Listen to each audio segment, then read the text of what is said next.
अस्सलाम वालेकुम। अभी हम डिस्कस करने जा रहे हैं क्रिमिनोलॉजी का पास्ट पेपर 2024।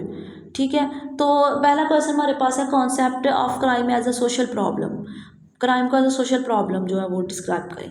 अब क्राइम को एज अ सोशल प्रॉब्लम इस तरह से कर सकते हैं कि चूँकि क्राइम का इफेक्ट जो है वो डायरेक्टली इंडिविजुअल्स की वेल बींग्स पे और कम्युनिटी पे आता है, तो उसके नतीजे में क्या होता है कि सोसाइटी के अंदर जो कॉन्सिक्वेंसेस होते हैं वो इंस्टेबिलिटी और फियर टाइप, और उसकी वजह से क्या होता है फर्दर कि सोशल ऑर्डर ब्रेक डाउन कर जाता है। इसलिए हम कह सकते हैं कि क्राइम जो है एक सीरियस सोशल प्रॉब्लम्स में से एक है।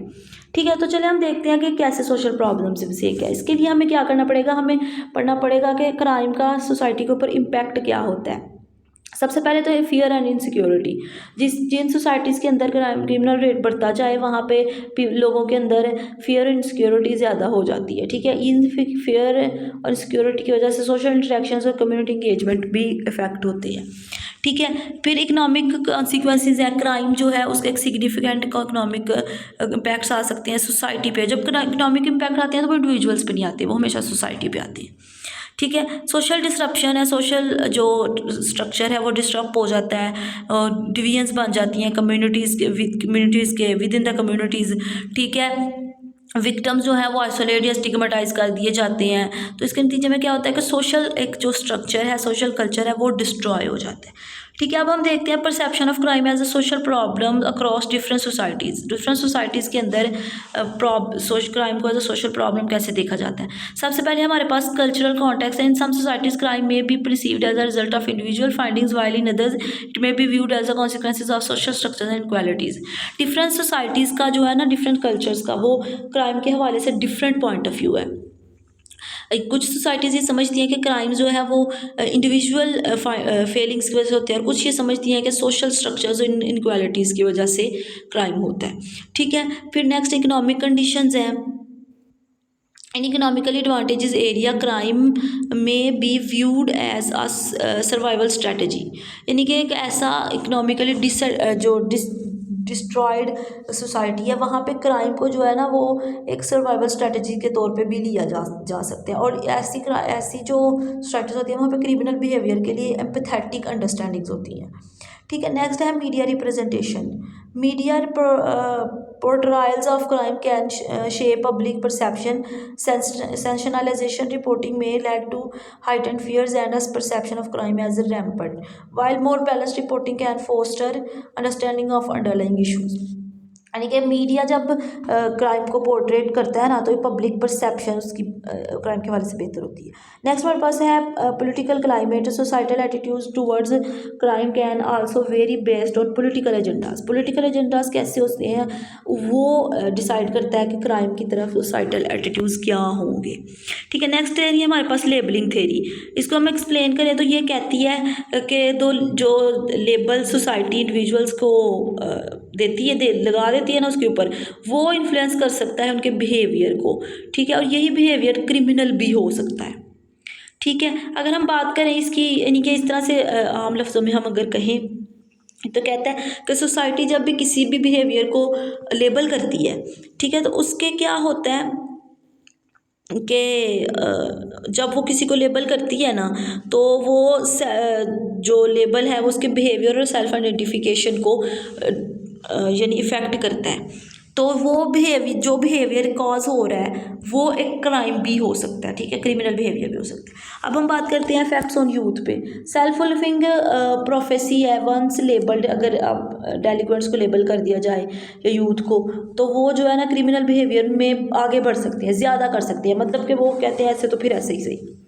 ठीक है, सोशल आइसोलेशन है। लेबल्ड इंडिविजुअल्स को सोशली आइसोलेट कर दिया जाता है, उसके नतीजे में जो है ना वो सेंसिटिव हो जाते हैं, सोशल इंटरेक्शन जब उनका कम होता है तो वो मेंटल हेल्थ प्रॉब्लम्स का भी शिकार हो सकते हैं और क्रिमिनल बिहेवियर्स का भी। ठीक है, इम्पैक्ट ऑन मेंटल हेल्थ जो है लेबलिंग, वो मेंटल हेल्थ पे बहुत सीरियसली असर करती है। जस्ट लाइक वर्थलेसनेस का शेम, फ्रस्ट्रेशन वगैरह लोगों को फील होती है। ठीक है, बैरियर्स टू रिहेबिलिटेशन।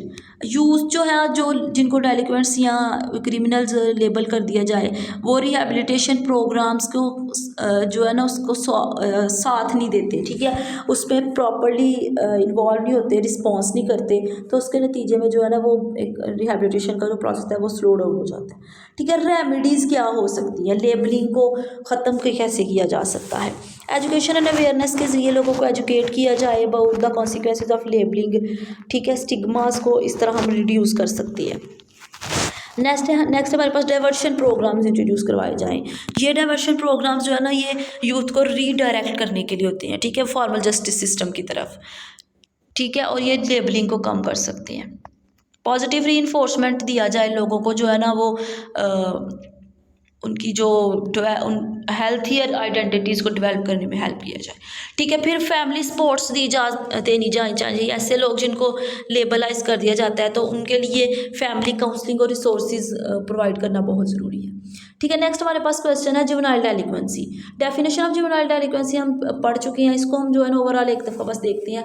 एक इलीगल या सोसाइटल सोशल बिहेवियर जब under the age of 18 commit होता है तो हम इसको कहते हैं ये जुवेनाइल डेलिक्वेंसी है, ठीक है।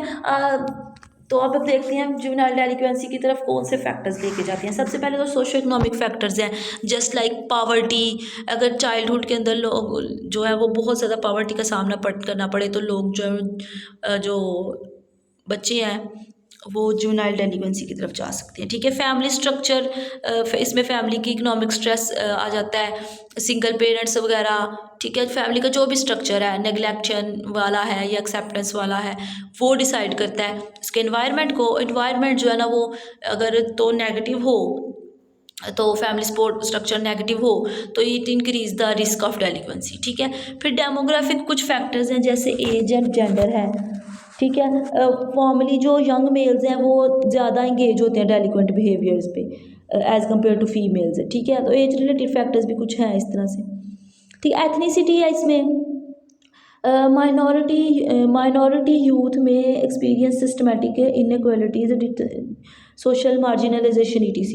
यानी कि जब आप एथनिसिटी की बेस पे कोई एक सोसाइटी कोई जो होते हैं माइनॉरिटी यूथ होती है उसको लेबलाइज कर दे या उसके बारे में एक इस तरह से बना ले कॉन्सेप्ट, तो उसको वो ज़्यादा हाई रेट रिस्क होता है कि वो जुवेनाइल डेलिक्वेंसी की तरफ जाएंगे, ठीक है। कुछ इसमें इन्वायरमेंटल फैक्टर्स होते हैं जैसे लाइक कम्युनिटी इन्फ्लुएंस, नेबर्स वगैरह का रोल, ठीक है।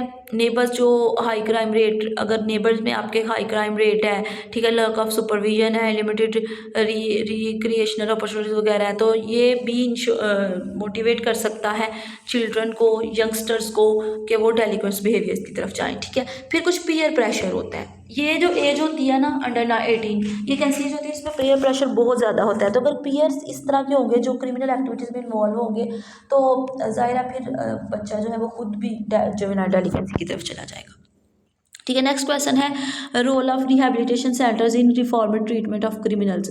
रिहैबिलिटेशन सेंटर्स का रोल क्या है क्रिमिनल्स की ट्रीटमेंट में। पहले तो रिफॉर्मेटिव ट्रीटमेंट है, रिहैबिलिटेशन जो है वो फोकस करते हैं on the treating the underlying issues the contribute criminal behaviour.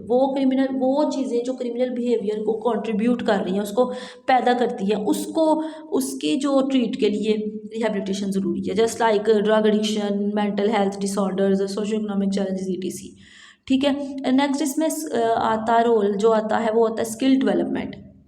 Rehabilitation programmes होते हैं, ये स्किल्स प्रोवाइड करते हैं, वोकेशनल ट्रेनिंग्स वगैरह, लाइफ स्किल एजुकेशन वगैरह प्रोवाइड करते हैं ताकि जो क्रिमिनल्स हैं जब वो अपनी सज़ा ख़त्म करके नॉर्मल सोसाइटी की तरफ वापस जाए तो उनको इकोनॉमिक इश्यूज़ का सामना ना करना पड़े, ठीक है। नेक्स्ट हमारे पास होता है सपोर्टिव इन्वायरमेंट। रिहैबिलिटेशन जो है ना वो सपोर्टिव इन्वायरमेंट प्रोवाइड करती है ताकि जो लोग हैं, सब्जेक्ट्स हैं, जो क्रिमिनल्स हैं, उनका ट्रस्ट कम्युनिटी के ऊपर बहाल किया जा सके, ठीक है। रिड्यूसिंग रेसिडिविज़म, इसमें जो है ना रेसिडिविज़म उसको कम करने की कोशिश की जाती है, just like due to skills and sports rehabilitation centres ETC, ठीक है। अब हम देखते हैं कि कंट्रीब्यूशन ऑफ री इंटीग्रेशन का क्या कंट्रीब्यूशन है रिहैबिलिटेशन सेंटर्स का।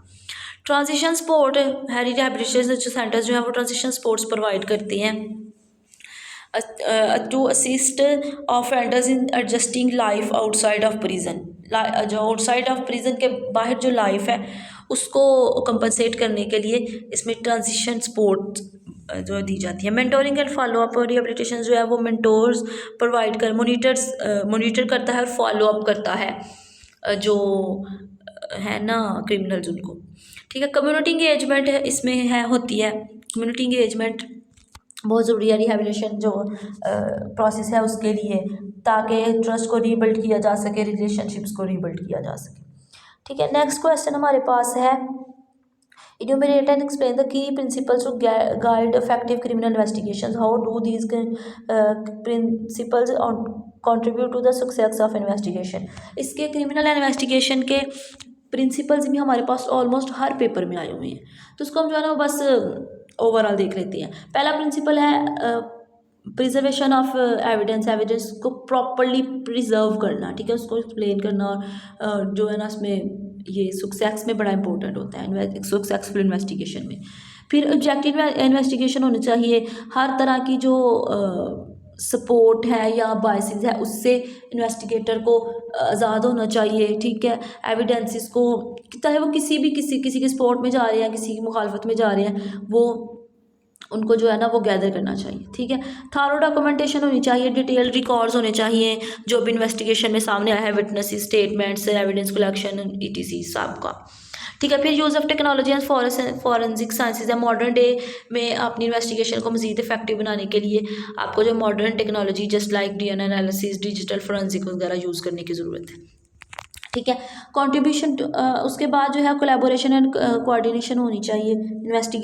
इन्वेस्टिगेटर जो है उसकी दूसरे इन्वेस्टिगेटर्स या दूसरे डिपार्टमेंट से, दूसरे डिफरेंट फील्ड्स के अंदर कोलैबोरेट उसको करना चाहिए और कोऑर्डिनेट करना चाहिए, ठीक है। कम्युनिटी इंगेजमेंट होनी चाहिए, ये प्रिंसिपल है क्रिमिनल इन्वेस्टिगेशन का, क्योंकि कम्युनिटी इंगेजमेंट के बगैर आप इन्वेस्टिगेशन कंप्लीट नहीं कर सकते, ठीक है। नेक्स्ट क्वेश्चन है हमारे पास, provide an overview of the International Police Association. What is its mission? How does it contribute to international police relations? International police institution क्या है, इसका मिशन क्या है और ये किस तरह काम करती है, ठीक है। तो पहला हम ओवरव्यू देख लेते हैं, IPA है क्या। फाउंडेड इन 1950s में ये बनाई गई थी। IPA जो है एक वर्ल्ड वाइड ऑर्गेनाइजेशन है पुलिस ऑफिसर्स की, ठीक है, और ये इंटरनेशनल पुलिस कोऑपरेशन को इंश्योर करती है। अब इसका मिशन क्या है, IPS mission to promote international cooperation along law enforcement personnels. इसका मिशन यही है कि लॉ इन्फोर्समेंट पर्सनल्स जो हैं उनके दरमियान इंटरनेशनल कोऑपरेशन को इन्हांस किया जा सके, including friendships, understandings, mutual respect, ETC, ठीक है। अब हम बात करते हैं कि इसकी कॉन्ट्रीब्यूशंस क्या है इंटरनेशनल पुलिस रिलेशंस में। पहला तो ये कि नेटवर्क अपॉर्चुनिटीज़ क्रिएट करती है फॉर डिफरेंट कंट्रीज़ क्या, ताकि वो अपने एक्सपीरियंसेस को शेयर कर सकें, ठीक है। फिर ये प्रोफेशनल रिलेशनशिप्स को इन्हांस करती है। ट्रेनिंग एंड एजुकेशन प्रोवाइड करती है, ट्रेनिंग प्रोग्राम्स को फैसिलिटेट करती है, ठीक है। Cultural exchange by organising international events and exchanges, एक जो इंटरनेशनल इवेंट्स और एक्सचेंजेस को प्रमोट करके IPA क्या करती है कि ये collaborations among different enforcement personnels ensure करती है, ठीक है। Support for officers, IPA supports of police officers and their families, fostering a sense of community and solidarity among जो मेंबर कंट्रीज़ हैं उनके अंदर पुलिस प्रोफेशनल्स की फैमिलीज़ और खुद पुलिस प्रोफेशनल्स की सपोर्ट के हवाले से ये प्रोग्राम्स डिज़ाइन करती है। नेक्स्ट क्वेश्चन हमारे पास है, define radicalization, what factor contribute to individuals becoming radicalized and how can societies address these influences. Radicalization की अगर हम तारीफ करें तो radicalization refers to the process by which individuals और groups come to adopt extreme political, social and religious ideologies. जब extreme political, social and religious ideologies को individuals get कर लेते हैं तो उसको हम कहते हैं ये रेडिकलाइजेशन। इसको आम लफ्ज़ों में हम एक्सट्रीमिज़म भी कहते हैं, ठीक है। पॉलिटिकल एक्सट्रीमिज़म हो सकती है, social extremism, ideological, religious extremism, कुछ भी हो सकती है, ठीक है। अब हम देखते हैं कि रेडिकलाइजेशन के फैक्टर्स क्या हैं जो रेडिकलाइजेशन को कॉज करते हैं। सबसे पहले तो आइडियोलॉजिकल इन्फ्लुएंस है, एक्सपोजर टू एक्सट्रीमिस्ट आइडियोलॉजी। अगर बार बार किसी एक्सट्रीमिस्ट प्रोपेगेंडा से आपका सामना करना पड़े तो आपके आइडियोलॉजीज जो है वो इफेक्ट होना शुरू हो जाती है, ठीक है। Social isolation and individual who are marginalised may seek belonging in extremist groups. अगर सोसाइटी के अंदर रेडिकलाइजेशन बहुत ज़्यादा हो तो जो इंडिविजुअल्स रेडिकलाइजेशन में एक्सट्रीमिस्ट आइडियोलॉजीज पे नहीं इन्वॉल्व होते वो सोशली आइसोलेट हो जाते हैं, ठीक है। पॉलिटिकल ग्रीवियंस है, परसीव्ड इनजस्टिस, डिस्क्रिमिनेशन और operations can lead to individuals to radical ideologies as a form of residence. Political involvement की होने की वजह से क्या होता है कि इंडिविजुअल के जो रेडिकल आइडियोलॉजीज़ हैं वो एक फॉर्म ऑफ रेजिस्टेंस बन जाते हैं, ठीक है। फिर साइकोलॉजिकल फैक्टर्स हैं जैसे desire of identity, purpose, revenge, ये जो है ना इंडिविजुअल्स को मोटिवेट करता है कि वो एक्सट्रीमिस्ट आइडियोलॉजीज़ में इन्वॉल्व हो जाए, ठीक है। अब हम देखते हैं dressing these influence, in influences को कम कैसे किया जा सकता है। कम्युनिटी इंगेजमेंट बेहतर की जाए, ठीक है। अवेयरनेस एजुकेशन प्रोग्राम्स इंट्रोड्यूस करवाए जाएँ, सपोर्ट सिस्टम इंट्रोड्यूस करवाए जाएँ, including psychological support, counselling, etc, ठीक है। ओपन डायलॉग्स को इंश्योर किया जाए। नेक्स्ट जो हमारे पास लास्ट क्वेश्चन है वो है discuss the concept of community policing, explain potential benefits and challenges associated in the implementation in Pakistan, how can these challenge B effectively addressed. Community policing क्या होती है पाकिस्तान के अंदर, जो है इसके बेनिफिट्स और चैलेंजेस क्या हैं और इसको कैसे बेहतर किया जा सकता है।